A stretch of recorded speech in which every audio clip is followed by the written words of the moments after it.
Good morning.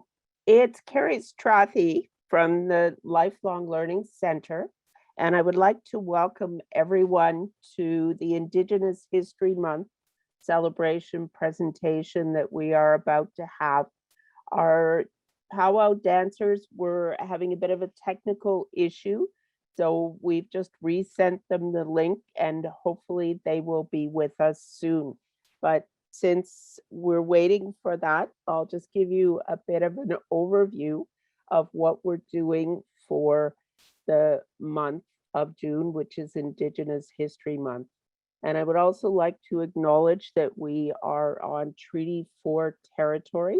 The University of Regina also has a presence in Treaty 6, which is the homeland of the Cree, the Saulteaux, and Lakota nations, as well as the homeland of the Métis or Michif people of Saskatchewan. We have a series of 4 presentations that we have organized this year to celebrate Indigenous History Month, because we occasionally get people at the Lifelong Learning Center saying that they didn't learn a lot about Indigenous history and other aspects of Indigenous culture when they were students in school. So we decided to organize a series of 4 presentations, with this being the first one. Next Friday at 10 o'clock, we have Brenda Dubois, who is a Kukum, which for those who aren't familiar with that word, it means grandmother. And she is at the Tatawa Center, which is formerly known as the University of Regina Students Center. She used to work with the health region before that and does a lot of advocacy work related to Indigenous people, and particularly trying to keep Indigenous families together. Our third presenter is going to be His Honor, the Honorable Russ Marasti. He is the Lieutenant Governor of Saskatchewan, and he's the first Indigenous person to hold that position in this province. And then our final presentation, which is being made on June the 25th, is with Jolie Big Eagle Kukutwe, and she is going to be talking about the buffalo and the importance of the buffalo in Indigenous life and culture. You may know that recently the Maple Leaf Pool and the park surrounding that area were renamed Buffalo Meadows Pool and Buffalo Meadows Park. And so she will be telling us more about why they wanted the buffalo to be recognized.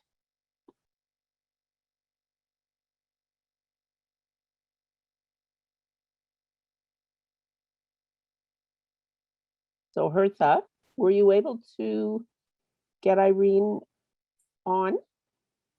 I am still working on it. I'm on the phone with her right now. Okay.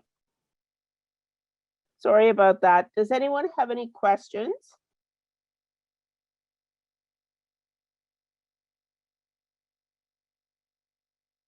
Okay, Irene is one of the Aboriginal grandmothers who is involved with the Aboriginal Grandmothers Support Network. She is caring for several of her grandchildren and has been homeschooling them all year. So with about 7 grandkids living with her permanently, it's been a pretty busy time for her. And she is also involved with the other Aboriginal or the other grandmothers group that operates from the Lifelong Learning Center, the Intercultural Grandmothers Uniting. And maybe just to give a bit of background on those 2 groups while we're still waiting, the Intercultural Grandmothers Uniting started out of a project that was done at the Seniors Education Center, which is what the Lifelong Learning Center used to be known as. And it was a project looking at women in poverty. And the women who were involved in that project as it was coming to an end were asked what they might like to do in future if they wanted to continue meeting together and learning together. And they said yes, that they would be very interested in getting to meet some of their Aboriginal sisters because they didn't have opportunities to get together with Aboriginal women living in Regina or southern Saskatchewan. The second grandmothers group is Aboriginal grandmothers caring for grandchildren. And that one started, we now have Irene. So we'll let Irene get started. It looks like she's in the backyard. We're sitting up outside. Lots of room to dance. So welcome, Irene. Hi. Okay. Yep. Oh, sorry.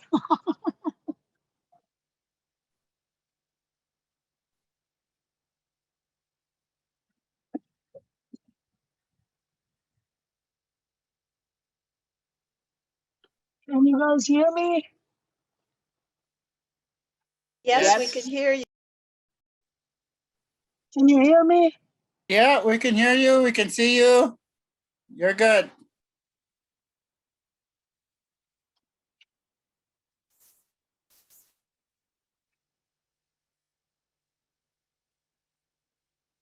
Hi.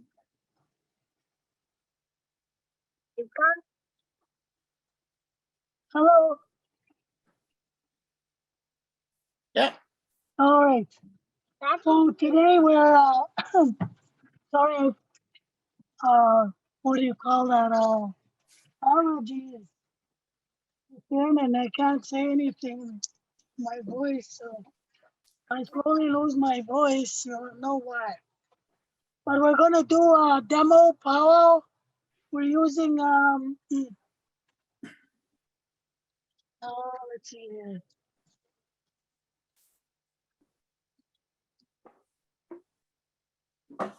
Pipestone Cree Singers Buffalo Song. Um, the Buffalo song, it'll say, time for us to stand up for the buffalo. Kusematan means let's honor them now. They used long time ago, the elders used to say that buffalo was our life. So let's now honor it and stand for the buffalo. And that's what the song is saying. To honor the buffalo as we sing and dance to it. So we'll dance together and then we'll go one by one. As we dance, I'll kind of put this to words. So kind of loud.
What happened?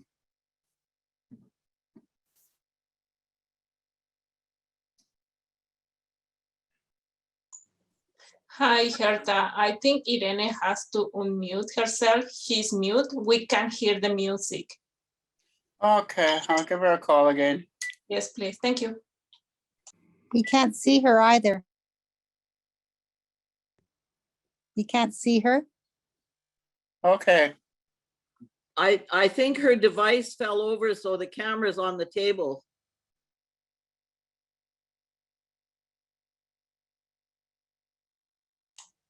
Hi, Irene. You need to mute so we can hear the music. And then you have to put your camera a little bit up so we can see you when you dance. Can you hear me?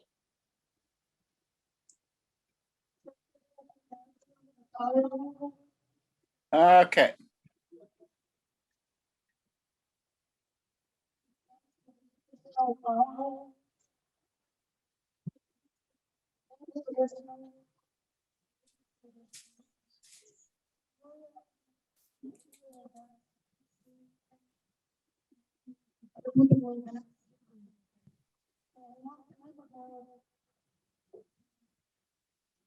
Traditional dances and then were represented for food. And so your senses.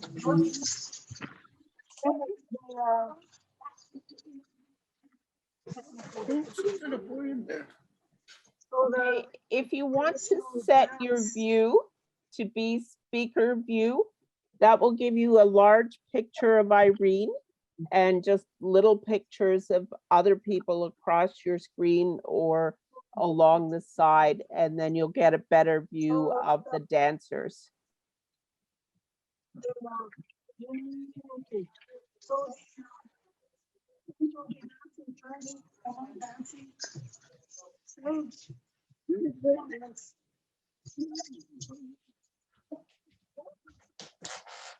So we use the song.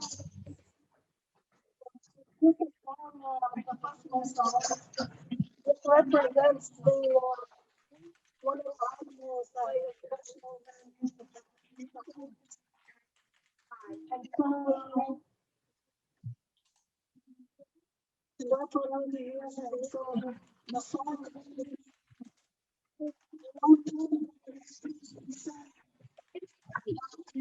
The buffalo was away.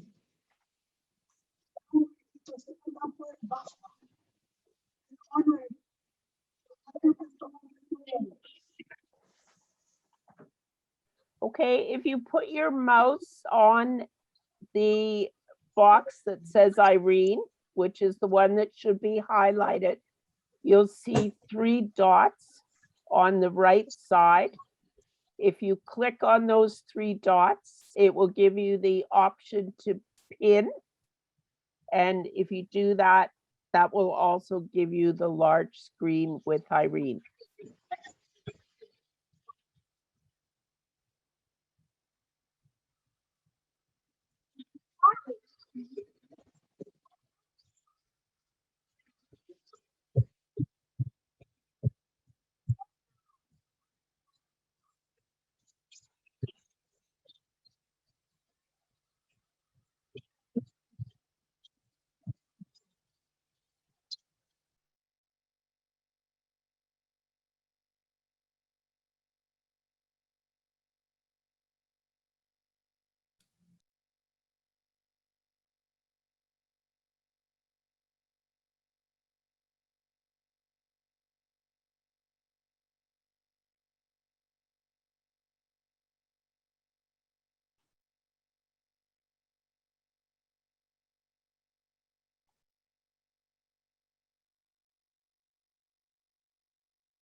This is just annoying.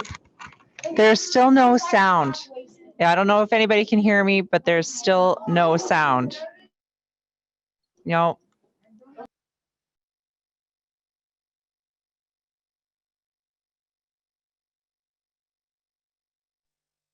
I can't see any.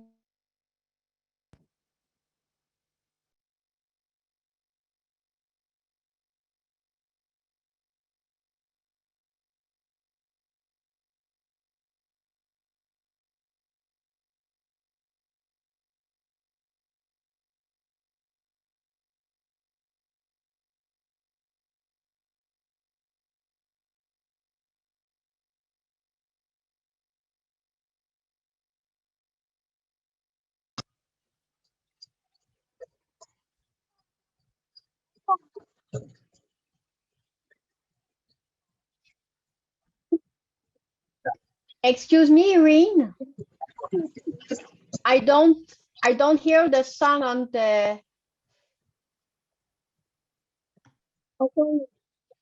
Irene, you need to turn on your sound next.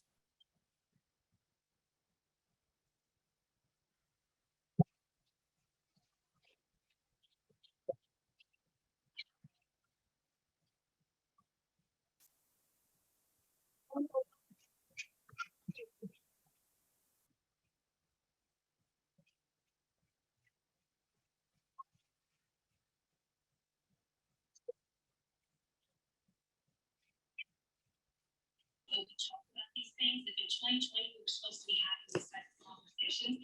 We need to address life progression.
Holidays where there's, of course, a lot of times there's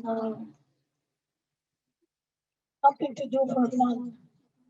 So at the men's fancy and women's fancy, and that's what the girls dance in the women's fancy. You guys have any questions? Can you hear me right? Can you see the girls? Or is this echoing too much?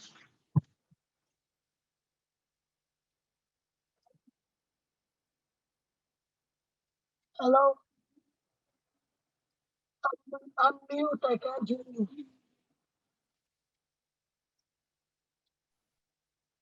If you can speak a little bit louder, that would be great. Oh, I still can't hear anybody.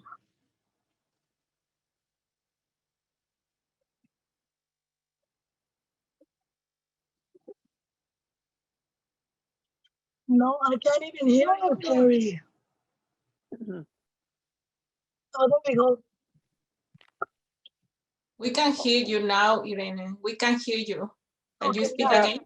We can hear you, but we couldn't hear your music. Yeah. Oh, okay. Um, how the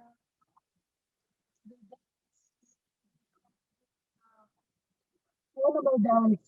Well, we used to honor all the animals a long time ago. And so the traditional dancer, the stage dances is the men that used to go out and hunt. So we were mimicking the hunt. And then the women's traditional, we have women traditional, we were made to clean and feed the people.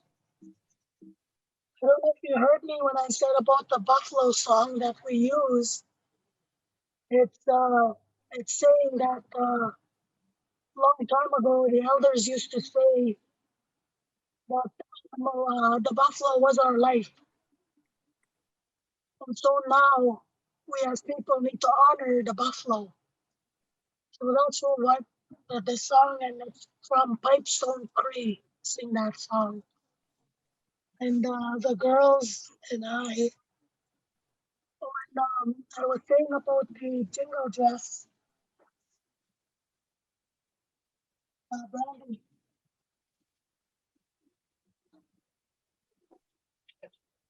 come and dance. So a long time ago,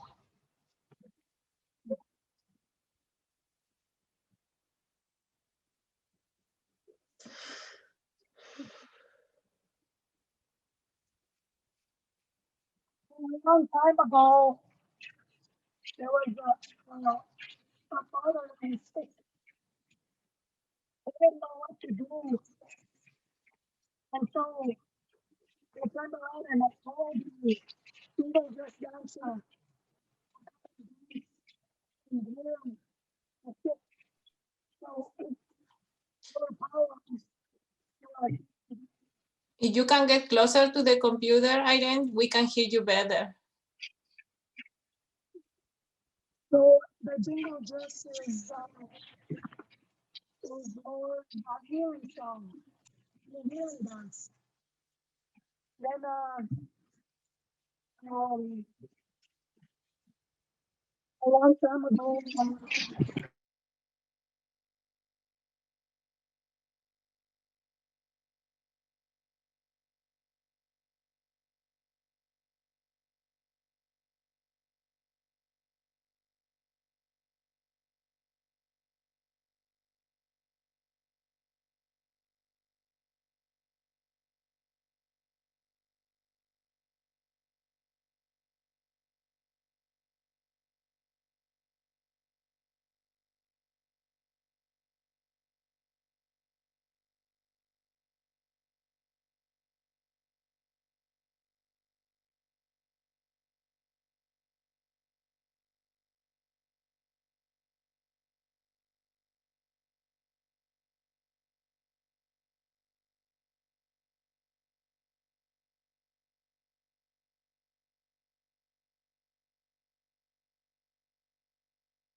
Irene, please unmute yourself.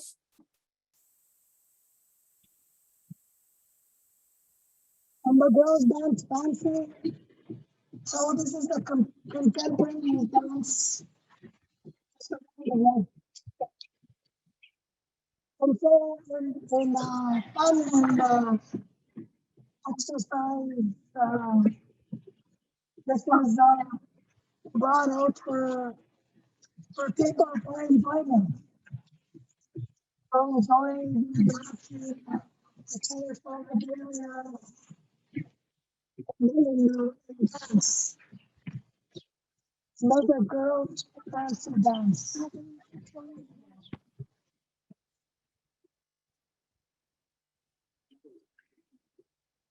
And then all of them all together.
We can't hear you, Irene. You're muted.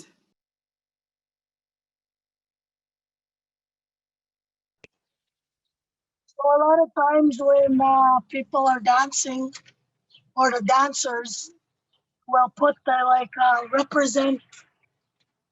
They will put their name or their family in their regalia. You'll see a whole bunch of different kind of animals, the designs, and, that's why. And you'll see mine. I made this breastplate. There's a white eagle here. That's my Cree name. My Cree name is White Eagle Woman. And so it's in my regalia, and I dance with my name, honoring my name, spiritual name. Do you guys have any questions? Again, when you speak in front of the computer, we can hear you very well. So if you can move to in front of the computer, we can hear you. Oh, sorry. Oh, I just turned it around. Oh, very hard out here. So yeah, did you hear what I said about my regalia and what it represents? If you Yes, can, yes, we yeah. did. So all the kids will have like Sage. So Sage will have his eagle feathers, and in the back here I put some eagle feathers on his regalia, which represents his name. His name is Eagle, Little Eagle. It's an eagle feather on it. So stand a little further so they can see. No, that way. Yeah, right there. No.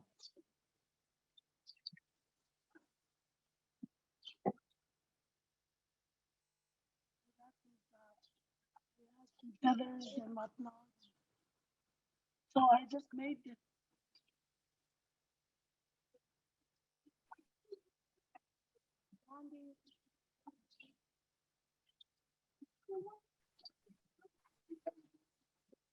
And oh yeah. Oh, I mean, Leela, bring come out here. Come out here. Come, Brandy. So Brandy's wearing a jingle dress. So I just finished making that too. And talk a little bit, so, putting around. And this is more of the kids be able to take it off. Hmm. Oh, yeah. So this one handed down from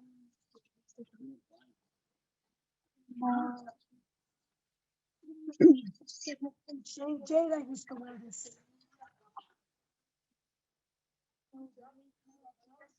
Our dress.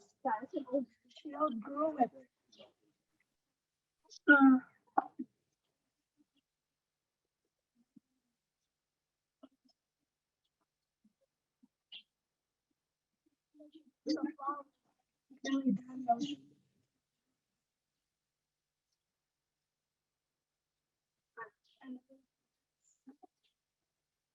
Unfortunately, we can't hear you very well.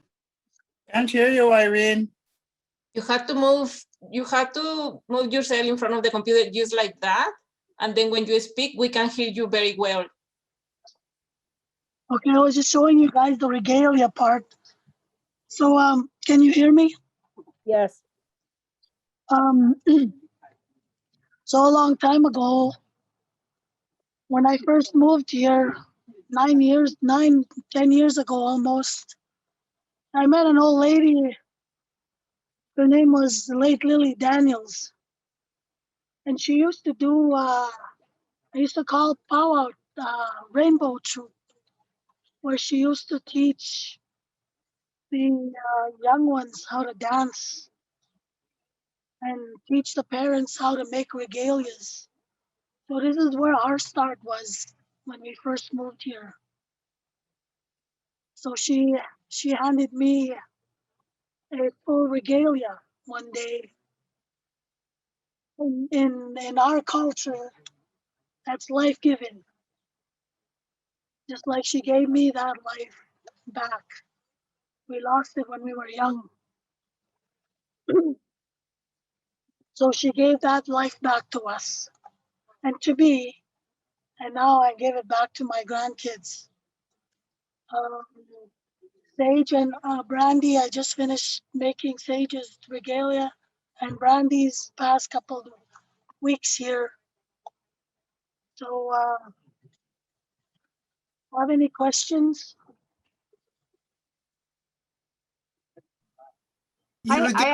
Sorry, I have a question actually. So you made your grandchildren's regalia. Is that how it always is, or can like the kids partake in helping make the regalia, or is it always the grandparents that do it?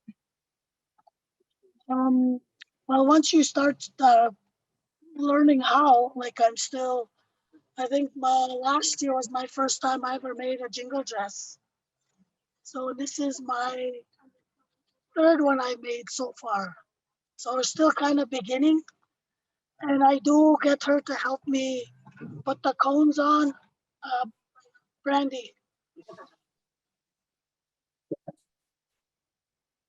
I do help her make me, get her to help me put on the jingle. A lot of tedious work. The jingles go on a bias tape and then you sew it on. So just even putting the cones on the bias and to have it actually dangling on the dress, just this alone is just lots of little work here and there. And I get her to help me. All of them have a sewing kit in their room. In their suitcases. So anything that happens to their regalia, that's their responsibility to sew it together or make another if they have to. Irene, I got a question from Cheryl. She says, what is the jingle dress? I think you pretty much explained it, but she might want to. The jingle dress comes from South. We adopted it over here. So we got it from our neighbors. And it's a healing dance. So so we adopted it over here and use it over here for that purpose, for healing ourselves, our people, helping them all along. So that's where that jingle dress comes from, is the South. And she wants to know what the cones are made of. Those are made a long time ago. They used to be, believe it or not, they used to be snuff cans, the cover of the snuff cans, and they used to bend them out to make actual cone in them. So nowadays they're just aluminum, a round aluminum, make a cone, and then colored aluminum and stuff like that. So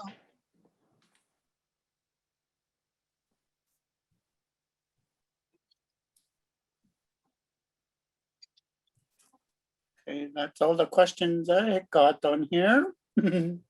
How heavy is a jingle dress? oh, it's quite. Let's see. Even just those there's not even 100 there. Um, they're about 80 just on that jingle dress. It weighs about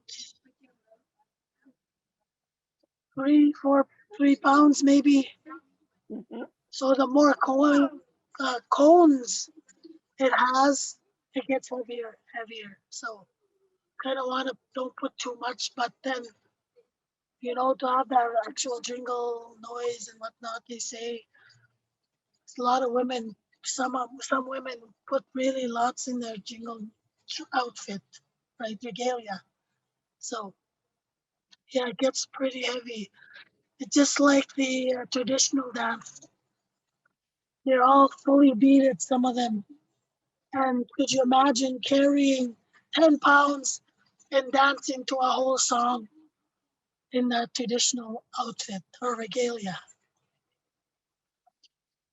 I'm gonna dance one more time, then we're done.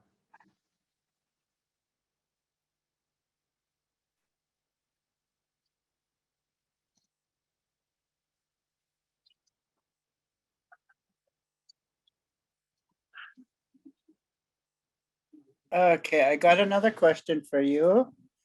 Since you said that the jingle dress is meant for healing, do each of the different types of regalia have separate purpose? And they're also beautiful, she said. Each like the traditional powwow, traditional men's, boys, they mimic the hunt. For a long time ago, they used to go hunting for the buffalo. And so they will mimic the go down and dance. If you ever go to a powwow, you'll see them pointing around their arrows or their guns. They'll point them around to dance in honor of the hunt. The women's traditional, you'll see I don't know if you'll see the knife and a pouch in the back where the women cleaned the hunt that came home to feed the people and to make all the regalias, the teepees, everything that the buffalo came home to was all used in regalia, in food, in home, housing, blankets, everything. And the fancy dance was more for entertainment. So with the four, what would you say, spiritual, mental, emotional, all those in the whole realm of dancing are covered, because then the entertainment part is the social part where you get to watch the people the children dance, men and women dance, and they do their little trick work, fancy movements. You'll see the women, they kind of like turn around like butterflies. And so that's more the entertainment part of the powwow regalias. And there's grass dance that mimics the grass movement as they dance. You'll see them move around as they dance around.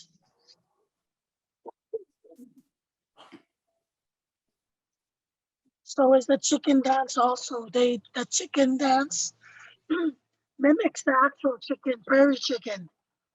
You ever look in a video and watch a prairie chicken dance? That's how the dancers mimic that prairie chicken,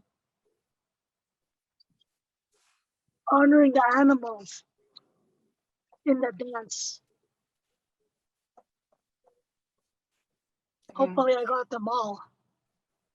I'm trying to think. Okay, I got another question. You said the jingle dress comes from the South.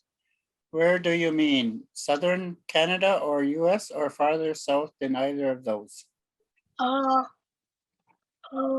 Oregon area, South United States. When I say our neighbors, I meant the United States of America. These guys are all brand buds, and they're filled with silver. Okay. Another one, has there always been a jingle dress used or when did it start being included? Oh, gee. I'm trying to think. I used to dance when I was a little girl. I think not far, probably in the 60s, 50s, 60s, it came adopted over this way.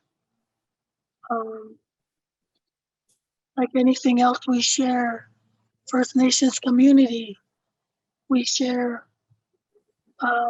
even the dance. So when it came down, it's not like, oh yeah, we're gonna take this. It's kind of like, yeah, we have to ask those South to bring it over here. So that's how it became the part of the powwow. Came up quite a few years ago.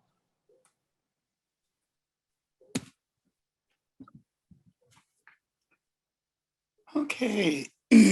Thank you. I don't have any more questions. If anyone wants to unmute themselves and ask a question, you can.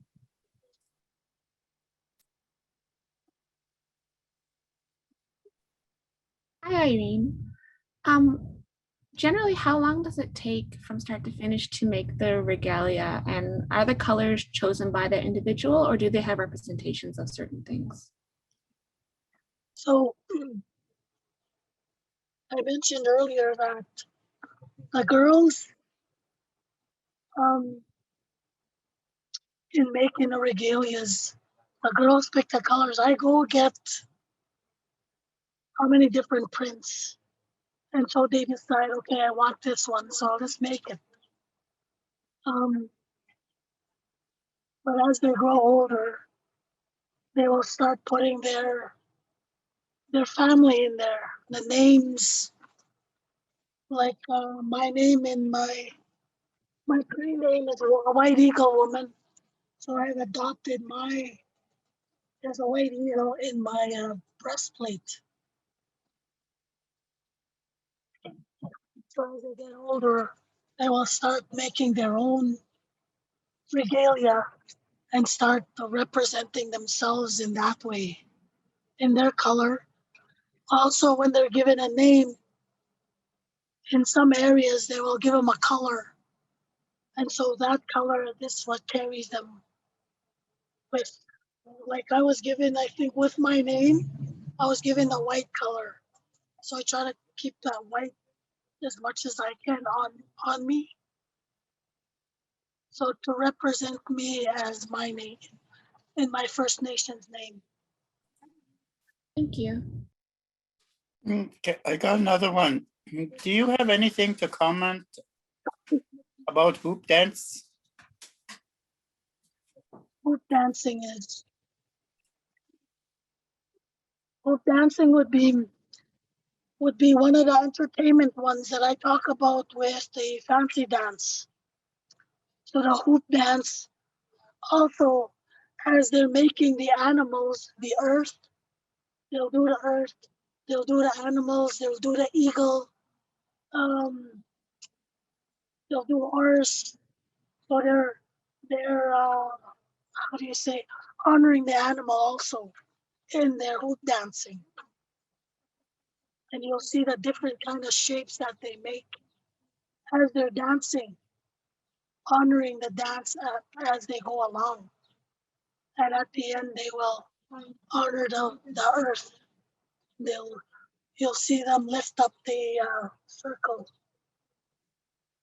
in the hoop, finish their hoop dancing. They'll put it all in a circle.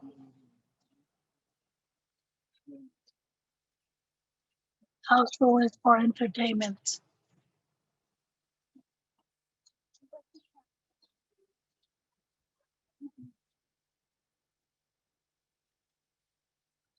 Missing.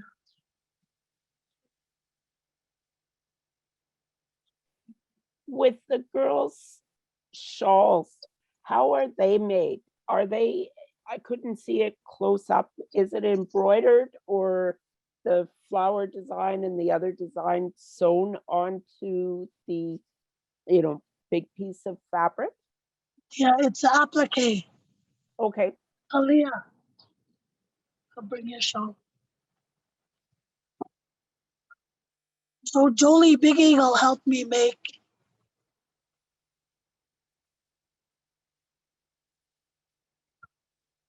Okay.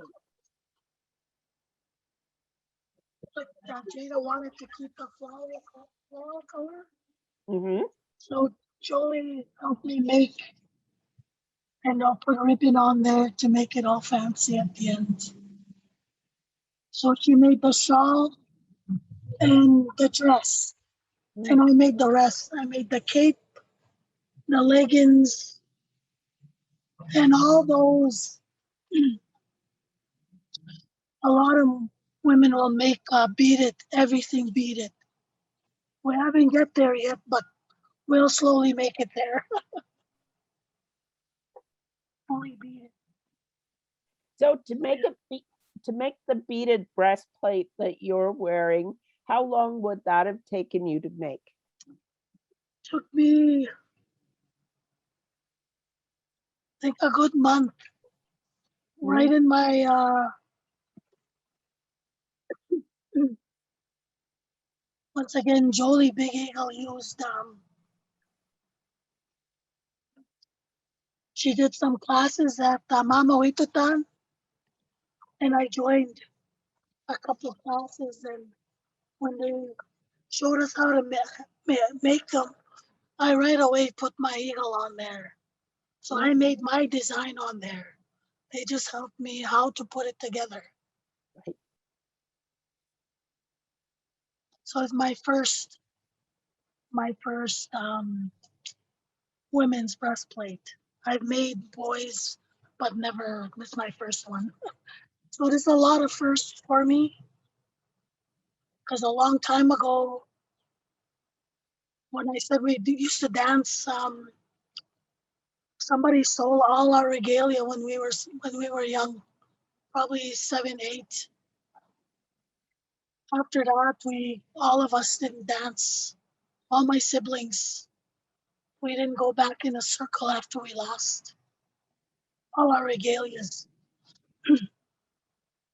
And so when I talk about Lily Daniels giving back to us the powwow that we have lost, and giving back that life to us. Hmm. Yeah, the Conservatory of Performing Arts at the Center for Continuing Education teaches beading classes. And I took a couple of them, and in one, there was a man who was in the class with 3 of his grandkids. And he said they were taking the class so that they could learn how to bead their own regalia, because he had purchased regalia for the kids when they were younger and paid hundreds of dollars to get that, and decided that the girls and the one son needed to learn how to do the beading so they could make their own. Yes, like even just the Brandy, come, they take your legging off and one of your moccasins.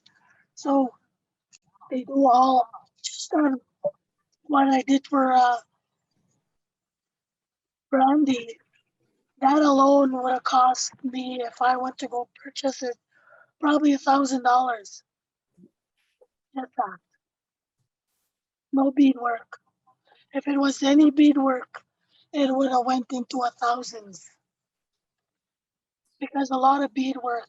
Do I have any beadwork from? Trying to think.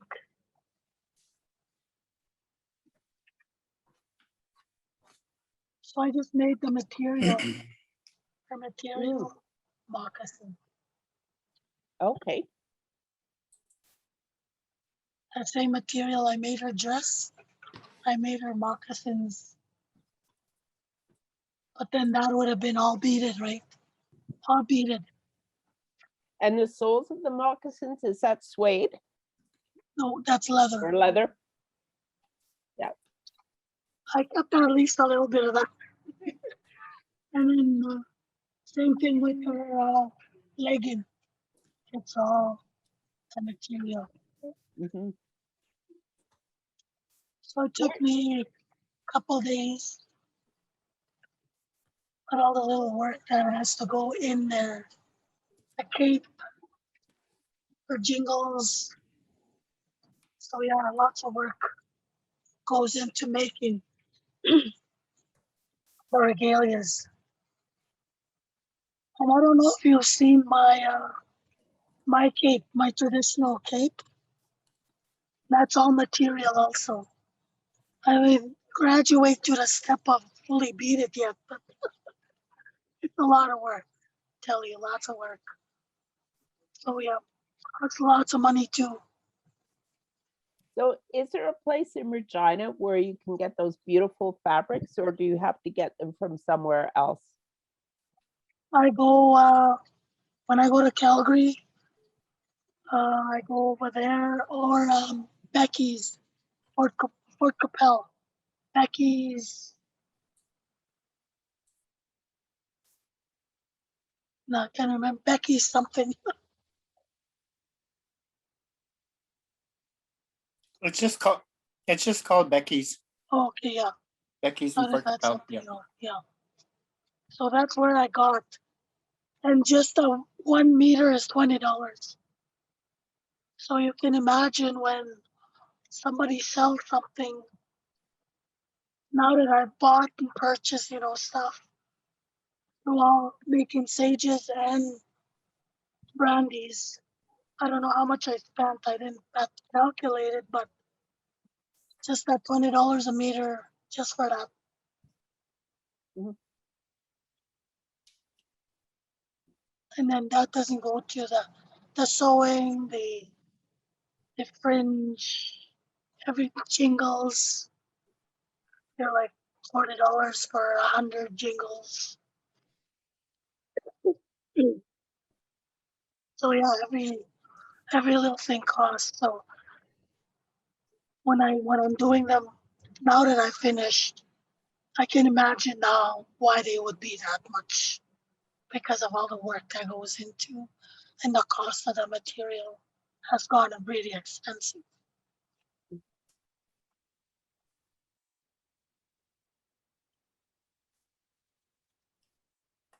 So if the people who are here would like to go somewhere to see powwows in person when it's safe to do that again, what are some places that you would recommend going? And maybe if you could talk a little bit about the protocols of going. I know some people who are not Indigenous are sometimes reluctant to go, but I also know that they're open if people do want to. Yes, sorry, just fighting allergies. um, it is open to everybody, all nationality. When you go, there's when all the people get to dance, like when we dance together here, it's called intertribal, meaning that anybody in all nations can actually come to dance in the circle. So when they say come and dance, that means all the spectators that can go dance and enjoy the dance. Really, the only protocol would be if you're dancing, right? You gotta learn how to smudge yourself and stuff like that. So actually go watch. It's free. Well, not all over. I guess Regina here, you have to pay. But if you go like in the reserves, like Pirate Pot has one, carry the kettle. If you want to go nearby around here, we usually have one at the brand center, buy a pot, carry the kettle. Standing, all the little reserves around here all have powwows. So you can just go and watch, even just to go sit and just enjoy a day. Everybody's always welcome. Yeah. And if anybody is interested, Kauzas is August 12th, 13th, and no, 10, 11, and 12th of August, Kauzas traditional powwow. And is that one on this year, Hertha? Well, it says it's going to be on, and if there's no more COVID or anything that's any restrictions, they say it's going to happen this year. Okay. And we went to the Cowas's one a couple years ago, and it's a very nice place. It's got very nice seating with covered, so it's shaded. So even though we were there on a really hot day, we didn't get really hot. And one of the other things that happens at powwows usually is they have lots of different food trucks. So you can try an Indian taco or one of the other many things that they have to offer. You can also purchase like regalias. So people from all over will have vendors that will show a lot of their beadwork, I guess, and stuff. Showcase.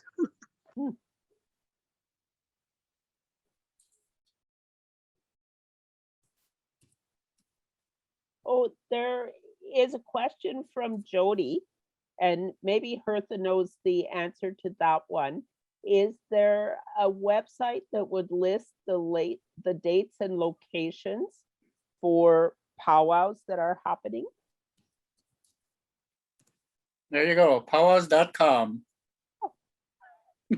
Okay, that's pretty simple. Powwow.com if you want to find out what's happening. And if they're not happening this year, they will probably be happening next summer, and certainly recommended to go and see one. By the looks of it, Carrie, everyone, I think in the month of August, that's when they're gonna all be starting up again. Okay, Because Kakiwishtahow has one posted for August 24th and 26th. There's one, I don't know where it is, Rowan Ravine's Provincial Park. Oh, That is That's- July 31st and August 1st. that's past Craven that way. Yeah, Mhm. you just have to pay the park fee to get in. Yeah. And if you're a senior, that's free. Yeah, so it's So- free to go watch. And And One that's at the Arrow park. traditional powwow is August 20th, 21st, 22nd. Canoe Lake Cree Nation powwow is August 27th, 28th, and 29th. I don't know where Frog Lake First Nations is, but it's August 6th, 7th, and 8th. Past Lloyd Minister. Yeah, I Okay. was gonna say north. Yeah, so there's quite a bit of powwows popping up on the website. So There is some virtual ones too. yes, the ones from the States are virtual because we can't get across there yet. Yeah. And Kay has put something in the chat just to let people know that the powwow at the Brant Center is sponsored by the First Nations University of Canada. And she attended it a few years back, and there were over 20 drumming groups. It's, as you know, the big hockey arena, and they have drumming groups all around the outside edge. The seats are filled with spectators and dancers, and it's absolutely stunning when they do their grand entry, which is the dance that Irene was talking about, which is everybody coming together and entering, doing whatever kind of dance they would normally dance. And they do that at noon. And they also do that again at 7 p.m. on the days of the powwow, which are generally a Saturday and a Sunday. So you have 2 full days of dancing, and you can come for a single day, or you can get a pass that will let you in for the whole weekend, and then you can come and go. And they have different categories of dancing, some men's dancing, some women's dancing, women of different ages, including young girls, and the same for the men and boys. And it is a competition, so they will award prizes to the best dancers in each of the different categories, including the jingle dancing, the grass dancing, the fancy dancing, and so forth. Yeah.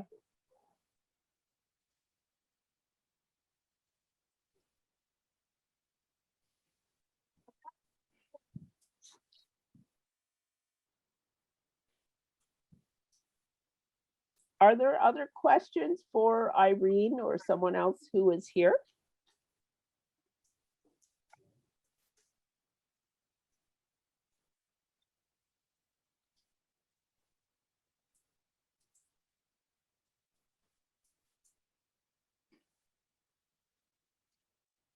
We bought this one. It's a little tiny top one. I can't remember. Carrie, it's, sorry, Irene. Carrie, go it's ahead. June. Yes.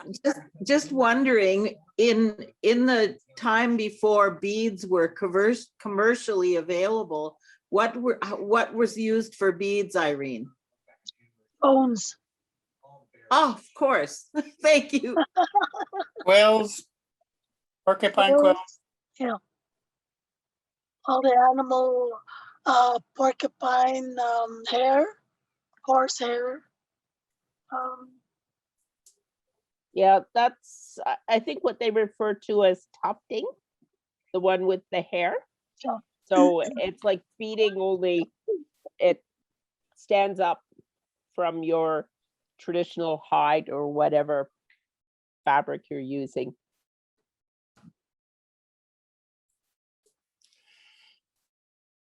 Yeah, my brother actually makes regalia and various items like that from suede and works with an Indigenous woman who does the beadwork for him, and she does an amazing job. He's got a very lovely full-length coat that he wears.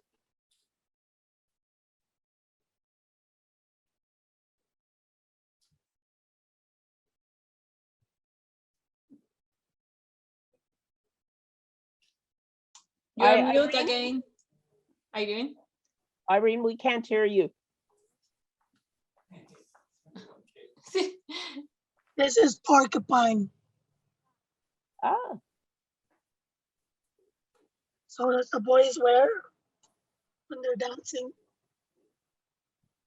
and the colorful edging, is that porcupine as well? Notice it looks like Deer hair. deer hair, yeah. Okay. Dyed deer, yeah. Hmm. All dyed different color in yarn.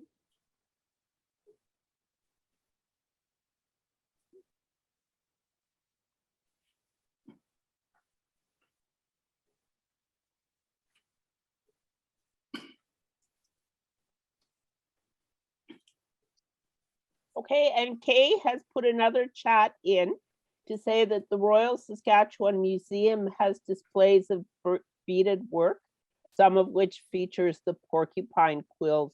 So when it's safe to go there, you might like to go and check that out and see what they have. And I know from time to time, they do have displays of Indigenous arts at the Mackenzie Art Gallery, which might also feature some of that. And Bev has said that the intercultural grandmothers have been part of the grand entry at the powwow at the Brant Center, and so have the Aboriginal grandmothers caring for grandchildren. That event is open to all, and it is definitely worth going. It is very colorful, spectacular event, and lots of live drumming. And for those who haven't seen the drumming before in person, it's a very large drum, and a group of men, 10, 12 men sometimes, will sit around the drum with each of them having a drumstick so that they can sing their song. And part of the First Nations University powwow, there's also a drumming competition so that one of the drumming groups is chosen as winner of the competition.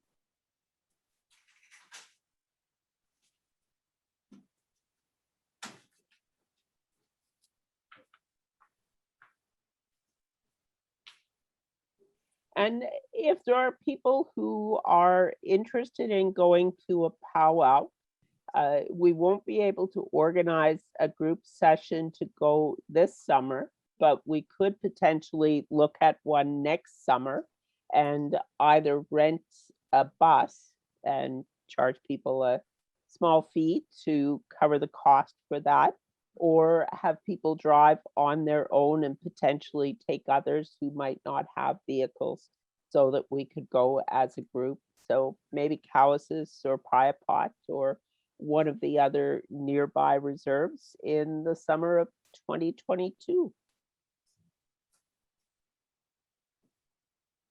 And we could always have Hertha come and Irene, and they can help to explain what's going on, just so everybody knows what the different dances are and what is happening. Sure, that'll be nice. Okay, yes. For those of you who don't know, Hertha is the outreach program assistant at the Lifelong Learning Center. And every summer, she organizes her vacation to be extended weekends so that she can travel the province to powwows from north to south and everywhere in between. What Yeah. are your favorite powwows, Hertha? Just in My case. favorite people- powwows are traditional powwows. Okay, and what locations? They're up north, Mistawasas First Nation. Is that Loon Lake? No, Loon Lake is further north. Okay, Waterhen First Nation, where it's really up north. Muscode, Muskeg Lake, One Arrow, Verdes, James Smith. And then we come down to Pipe Pots, and if we can, we try and make it to Cowses. Traditional powwows are more fun. There's no competition. Everyone that dances gets paid if they have a regalia on. okay. Yeah. Well, thank you for that. So everybody has something to look forward to in future, and maybe check out the website and see where the virtual powwows are this summer. You might be able to watch more.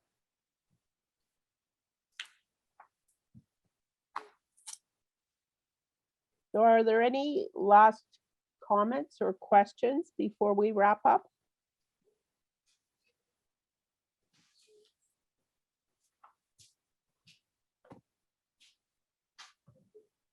Okay, well, again, I would like to thank you all for coming on behalf of Lifelong Learning Center, and to thank Irene and her grandchildren for showing us some powwow dancing today and explaining some of the history and the regalia that's used in powwow dancing, and to Hertha for helping to make it all happen, and for letting us know about the powwow.com website so that we can all find out where powwows are happening this summer and in future summers, so that we can enjoy more. And the First Nations University powwow is usually held in April, so watch out for notices about that happening in April of 2022.